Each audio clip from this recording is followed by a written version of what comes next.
Yesterday, we crossed into the USA and reached historic Astoria. Today, we're discovering one of America's finest maritime museums before heading south to the spectacular Oregon coast and beautiful Cannon Beach.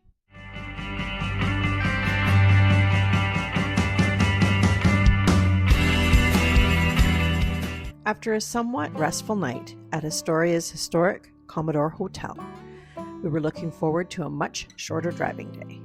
Our first destination was the Columbia River Maritime Museum, and from the moment we stepped inside, we realized this was far more than just another museum. It was one of the most interesting we've visited.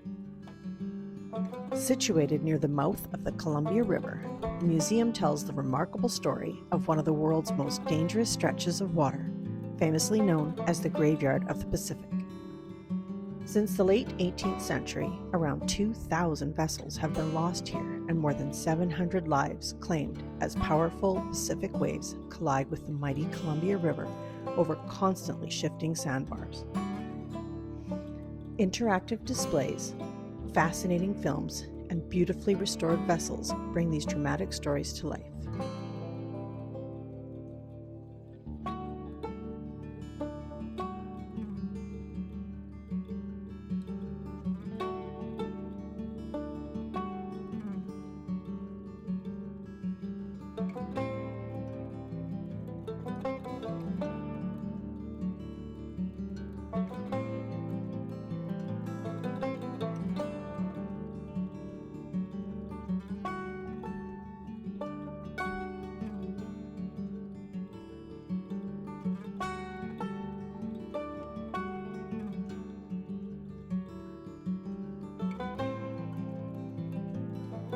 We really wish we'd dedicated a little bit more time to coming to see this museum, as we didn't realize that there were so many exhibits.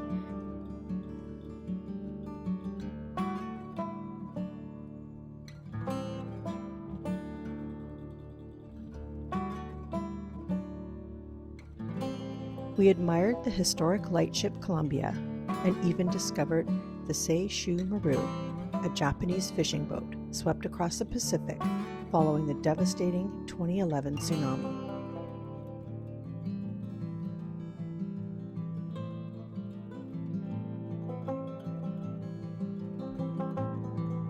We also explored the excellent USS Astoria exhibit, honoring the famous wartime cruiser named after the city.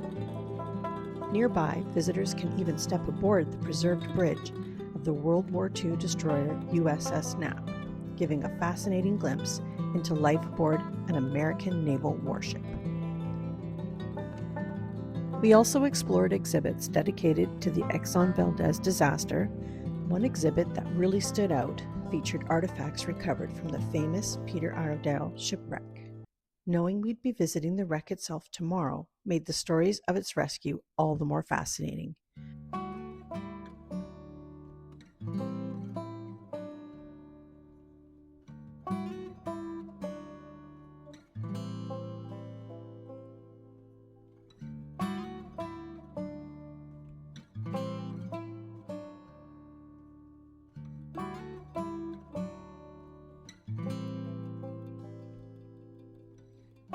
We also explored exhibits, Indigenous maritime history, and the heroic work of the United States Coast Guard.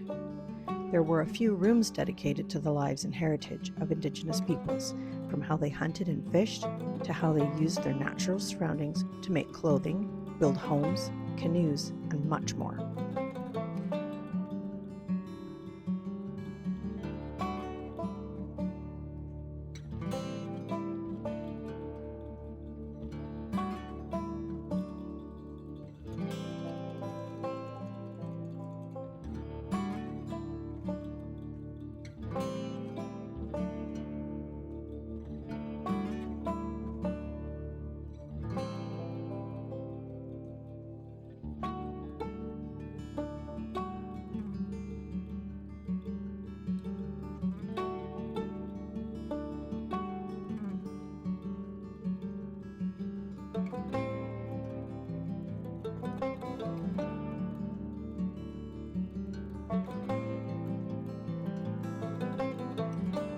Before leaving Astoria, we drove to the Astoria Column, perched 180 meters above sea level on Coxcomb Hill.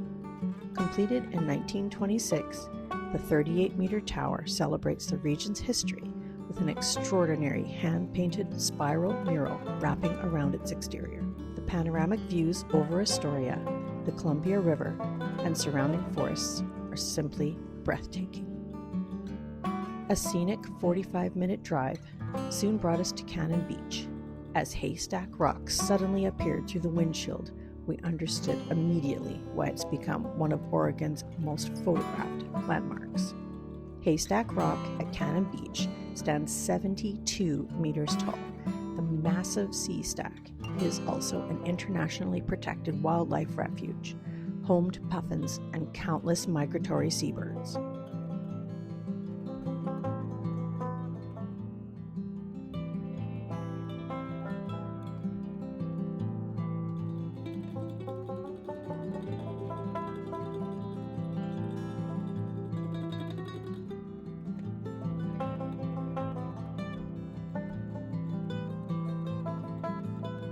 We spent the afternoon walking the beach, discovering cool sand sculptures created for the annual Cannon Beach Sandcastle Contest, before enjoying dinner at the local Grill and Scoop.